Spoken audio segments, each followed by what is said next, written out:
ఏంటి జగన్ తిట్టేది? ఇంట్లో ఉన్న నా భార్యను తిడతాడు, పెళ్ళాం అంటాడు. ఈ నాలుగో పెళ్ళానికి ఎలా చెప్పాలో నాకు తెలియదు.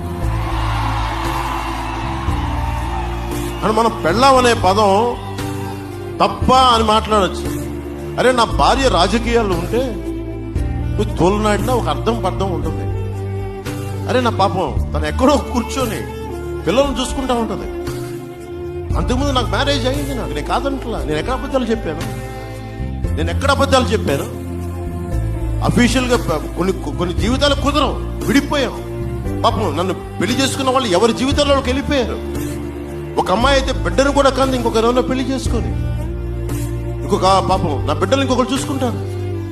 నేను ముందుకెళ్ళాను.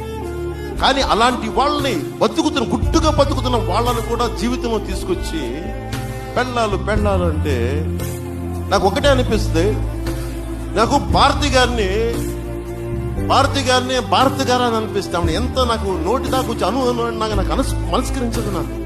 అది నా సంస్కారం. అది నా తల్లిదండ్రులు లేదా శ్రీపాద శ్రీవల్లభుడు నాకు తాలూకు సంస్కారం. నాకు ఆయన కృప ఏంటిది నాకు అట్లా అనాలనిపించదు.